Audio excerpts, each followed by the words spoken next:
नमस्कार दोस्तों, कैसे हैं आप साथियों। हम सभी यह तो जानते हैं कि भगवान शिव जी ने क्रोध में आकर एक बार माता पार्वती के पुत्र गणेश जी का सिर काट दिया। तो उसके बाद माता पार्वती जी ने बहुत विलाप किया और शिव जी भगवान से बार बार बोलने लगी, आप तो मेरे पुत्र गणेश को जीवित कीजिए, आप तो मेरे पुत्र गणेश को जीवित कीजिए। भगवान शिव जी से माता पार्वती का यह दुख देखा नहीं गया। तब शिव भगवान ने एक हाथी का सिर गणेश जी के असली सिर के स्थान पर जोड़ दिया और उन्हें जीवित भी कर दिया। साथ ही सर्वत्र प्रथम पूजनीय होने का आशीर्वाद भी दे दिया। उसके बाद गणेश जी सभी शुभ कार्यों में प्रथम पूज्य देव हो गए। लेकिन हम सबके मन में यही विचार अवश्य आता है कि भगवान शिव ने गणेश जी के हाथी का सिर ही क्यों लगाया, किसी और का यानी मनुष्य का या अन्य किसी जीव का क्यों नहीं लगाया। तो आइए जानते हैं इसके बारे में खास जानकारी। मान्यता है कि इस घटना के लिए परस्पर दो घटनाक्रम उत्तरदायी है। पुराणों की कथा के अनुसार एक बार शिव जी ने रुष्ट होकर सूर्य देव पर त्रिशूल से प्रहार कर दिया था, जिसके परिणाम स्वरूप सूर्य देव को प्राप्त हो गए। तब क्रोधित होकर कश्यप ऋषि ने शिव जी को श्राप दिया था कि जिस प्रकार मेरे पुत्र का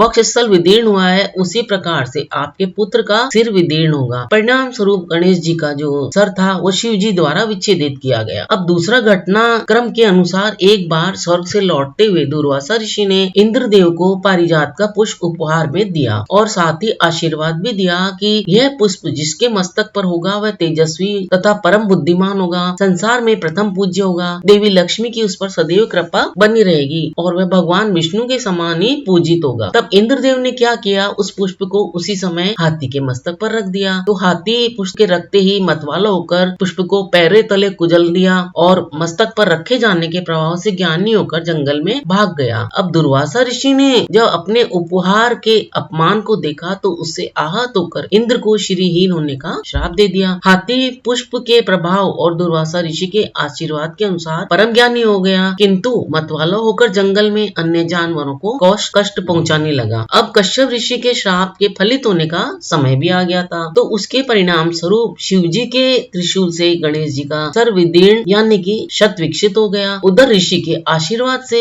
हाथी ज्ञान को प्राप्त हो गया, किंतु साथ ही उत्पाती हाथी के कोप को शांत करने तथा गणेश जी को प्रथम पूज्य बनाने के लिए हाथी का सहन अति आवश्यक हो गया और ज्ञान के संचय के लिए उसके परम गुणवान सिर को संरक्षित रखना भी जरूरी हो गया। तो परिणाम स्वरूप एक तो हाथी के वध से उसके उपद्रव से वंचरों की रक्षा हो गई, साथ ही गणेश जी उस हाथी के सर को धारण करके प्रथम पूज्य, तेजस्वी और रिद्धि सिद्धि के प्रदाता हुए। तो इस प्रकार से ये घटनाक्रम हुआ। अब ईश्वर की लीला को हम नहीं जान सकते हैं, वो कौन सी घटना कब और किस तरह से करेंगे। उनकी हर घटना में एक रहस्य ही छुपा होता है हमेशा। तो दोस्तों, आपको ये गणेश जी भगवान की जानकारी कैसी लगी, हमें अपने विचार अवश्य बताएं। अगर अच्छी जानकारी लगी हो तो इसे आगे शेयर करना ना भूलें। अगर आप चैनल पर पहली बार आए हो तो इसे सब्सक्राइब भी कर लें। अपना अमूल्य समय देकर वीडियो देखने के लिए आपको बहुत बहुत धन्यवाद। मिलते हैं फिर एक नए वीडियो में एक नई जानकारी के साथ। धन्यवाद।